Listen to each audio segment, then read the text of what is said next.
सत्यार्थ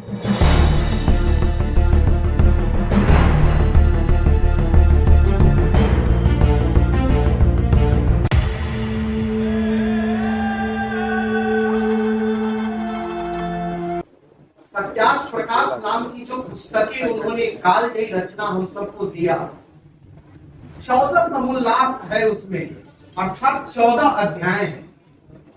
12 अध्याय जो है वो कर्मकांड पाखंड के ऊपर है, परंतु 13वां अध्याय जो है वो बाइबिल के पाखंड को पोल को खोलता है।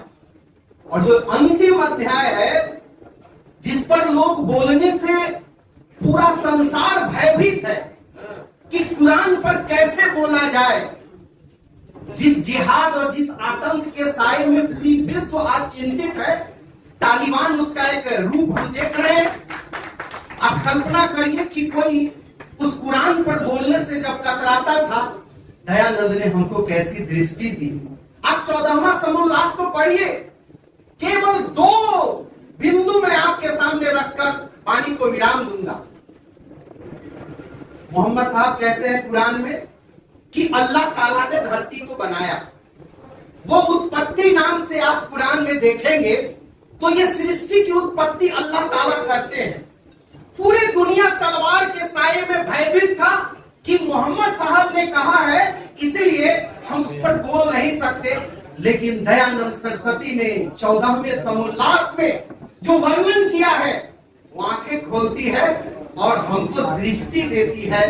दयानंद की दृष्टि में जो आज समाज ने सृष्टि की रचना की, उसी के सिपाही के रूप में आज हम सब यहाँ बैठकर एक पुस्तक का लोकार्पण कर रहे हैं। आखिर वो दृष्टि क्या है?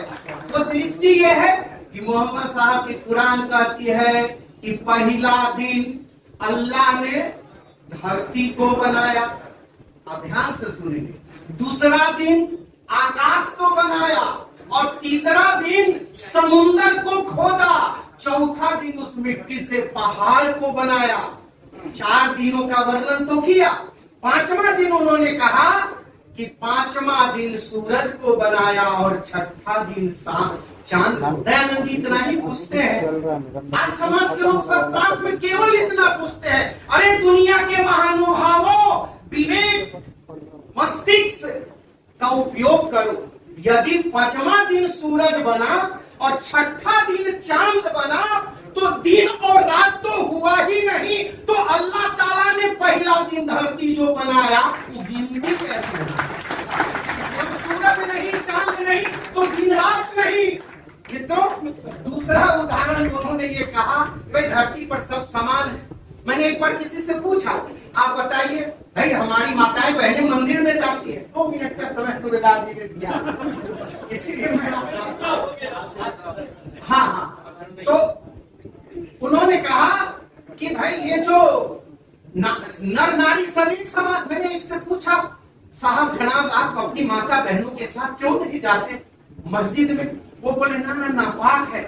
हमने पूछा कैसे नापाक है? वो बोले ये लिखा हुआ है। तो यही दृष्टि मिलती है कि आप शस्त्रार्थ करिए, आप बातचीत करिए। शस्त्र से जो काम नहीं होगा वो शस्त्रार्थ से होगा। हमने पूछा नापाक कैसे है भाई महिलाएं? तो उन्होंने कहा कि भाई ये लिखा हुआ है तो नापाक। मैंने एक छोटा सा जो दयानंद जी ने दृष्टि दी उसमें से मैंने एक प्रश्न पूछा कि यदि माताएं नापाक हैं तो आप इसको साबित करने के लिए कुरान का हवाला दे रहे हैं। ये बताइए, सामने आम का पेड़ लगा हुआ है, वहां कटहल का पेड़ है, कोई आके कह दे चलिए आम में कटहल हो गया और कटहल में तरबूज हो गया, आप मानेंगे? बोले नहीं ऐसा तो नहीं। तो जो कहेगा वो समझदार है कि बेवकूफ? नहीं, वो तो महा बेवकूफ है। तो अगर आम में कटहल नहीं, कटहल में जामुन नहीं फल सकता, तो नापाक अम्मी में से आप बात कैसे पैदा हो? यही दृष्टि दयानंद की है।